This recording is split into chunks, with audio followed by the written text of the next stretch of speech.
Estamos com o professor de Relações Internacionais PM, Gunter Ruditz, conosco. Bom dia, professor. Bom dia a todos que nos ouvem. Obrigado pelo convite. Satisfação é nossa recebê-lo aqui no Jornal da Bandeirantes. Gente, nós estávamos falando aqui sobre a reunião que começa nesse instante. Já temos as primeiras imagens, foram mostradas pelo Band News agora há pouco, na fronteira de Belarus com a Ucrânia, e também temos a reunião do Conselho de Segurança da ONU, a reunião da Assembleia Geral da ONU ao meio-dia. A possibilidade de um cessar-fogo, ao menos hoje, é real, na opinião do senhor?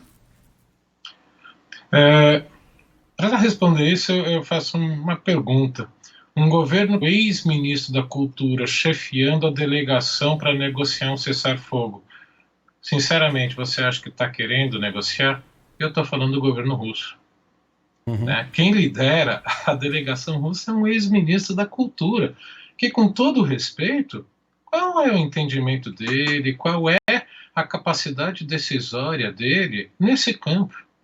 Então, essa reunião é dentro desse aspecto, né, que hoje em dia se fala, né, de dominar as narrativas, né, como antigamente dizia, as versões, né, de cada lado, para não pelo outro, de que não buscou uma paz. Infelizmente, né, eu não vejo uma saída tranquila desse conflito, muito pelo contrário, eu vejo aí um futuro bastante ruim para a Ucrânia, e aperta ainda o coração porque a filha da minha prima está lá em Kiev, então estou acompanhando muito de perto, inclusive essa questão da retirada, né, dos brasileiros de lá. Então é triste ter que falar isso, mas é o meu principal cenário para o futuro ucraniano.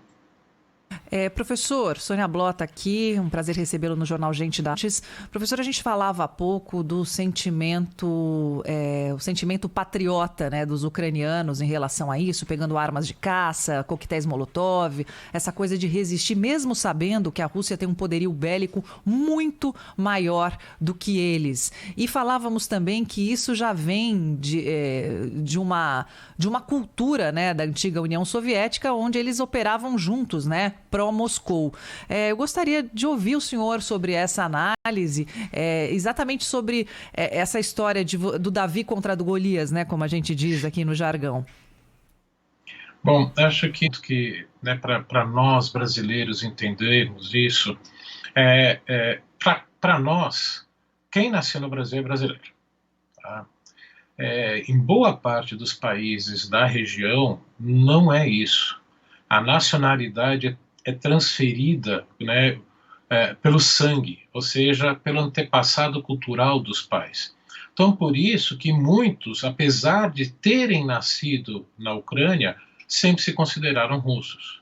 Agora, reparem, no finzinho da União Soviética, quando teve votação pela independência, esses russos que nasceram na Ucrânia, que se rebelaram em 2014, entre aspas, com o apoio de Vladimir Putin, eles votaram pela independência da Ucrânia, assim como o próprio povo bielorrusso. E podemos até dizer, com um grande apoio do...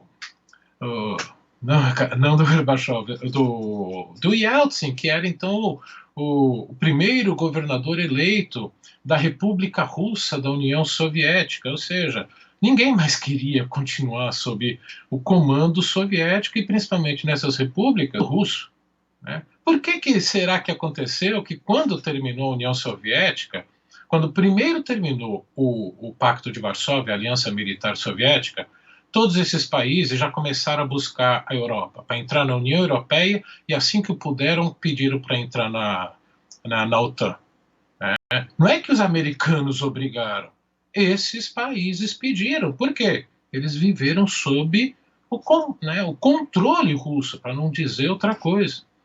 Então, esse sentimento nacionalista vem crescendo desde aí.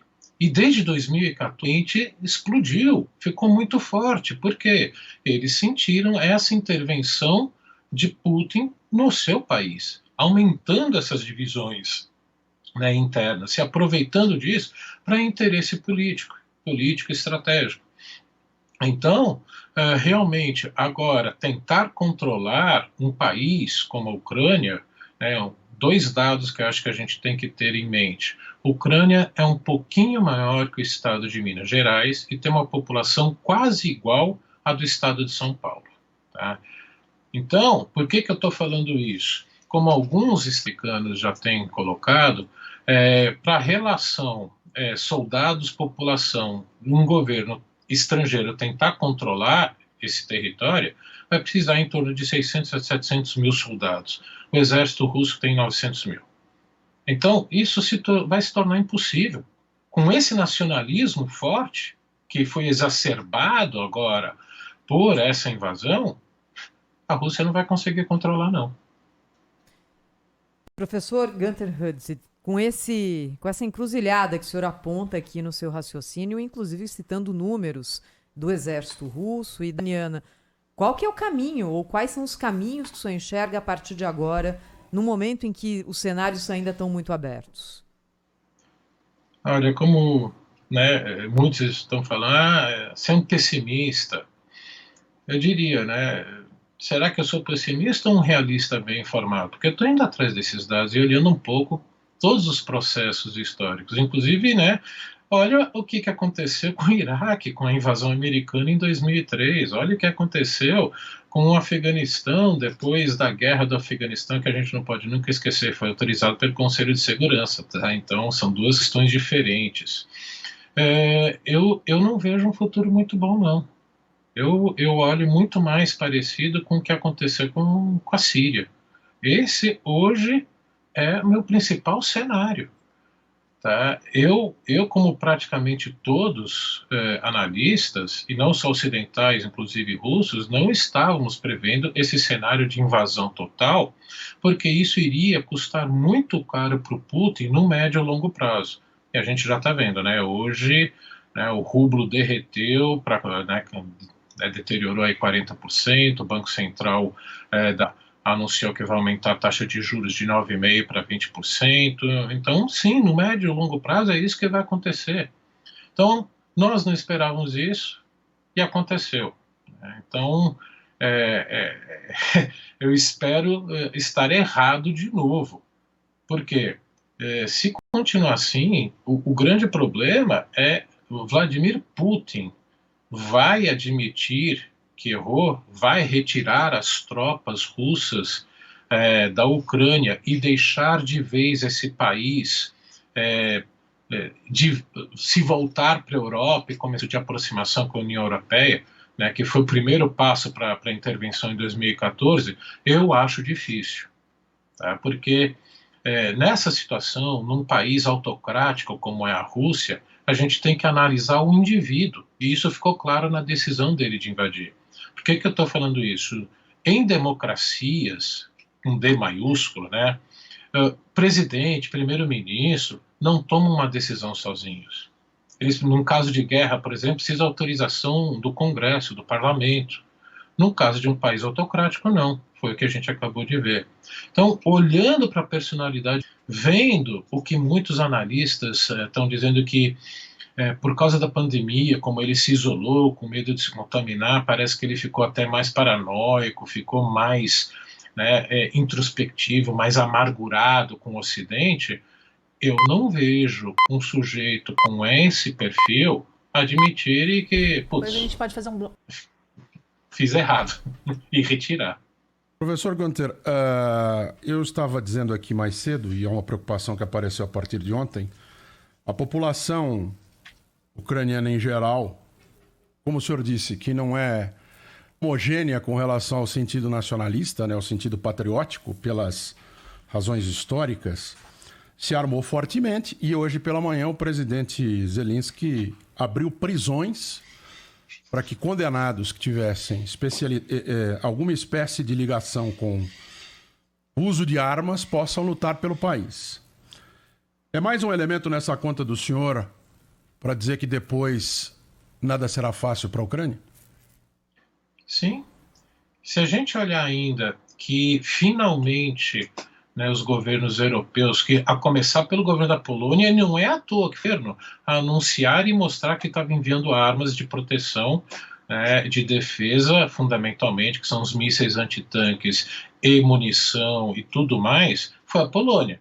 Porque a Polônia sabe muito bem o que é viver sob, né, o jugo russo, que foi durante a Guerra Fria. Minha leitura é que os governos europeus, assim como o governo russo, estavam esperando que o governo ucraniano se desintegrasse nas primeiras 24, 48 horas de um conflito, que efetivamente a Rússia, as Forças Armadas russas, conseguissem dominar, e não foi o que aconteceu. Então agora eles estão começando a enviar suprimentos militares, alimentos, remédios, tudo para essa resistência ucraniana. Fez a Alemanha mudar uma postura histórica de não enviar armas para um país em conflito. Tanto que ontem, né, o Olaf Scholz, o primeiro-ministro alemão, anunciou um aumento nos gastos militares que nunca se viu no pós-guerra, pós-1945 na Alemanha. Mais de 110 euros na área militar. E o envio do quê? Isso que me chamou muita atenção. 500 mísseis Stinger. São mísseis de ombro de fabricação americana antiaéreo. Realmente o melhor do mundo. Então, se a Força Aérea russa agora está operando relativamente tranquila sobre o espaço aéreo ucraniano, isso deve mudar nos próximos dias, porque esses mísseis vão chegar lá. Vai dar tempo agora de entregar. Então, o que eu estou querendo dizer com tudo isso? Eu não vejo na personalidade de Vladimir Putin ele recuar e aceitar que foi algo, olha, foi errado, vamos negociar. Não vejo na personalidade dele. E agora, uma disposição europeia, finalmente, porque os americanos já estão fazendo isso. Eu não vejo essa capacidade de resistência, principalmente do exército ucraniano, sem ajuda de forças especiais americanas. Então, se agora os europeus se juntarem aos americanos para dar esse suporte, inclusive militar, para a Ucrânia, a gente está vendo um país que vai mergulhar em guerra civil. Professor Günther Rud, professor de Relações Internacionais da ESPM, conversando conosco aqui no jornal Gente da Rádio Bandeirantes, e falou aí sobre todo esse imbróglio, né, professor? E que agora estão sentados para uma negociação de cessar-fogo. Vamos ver o que acontece, a gente vai atualizando aqui. Obrigada, professor Günther. Eu que agradeço, bom dia a todos.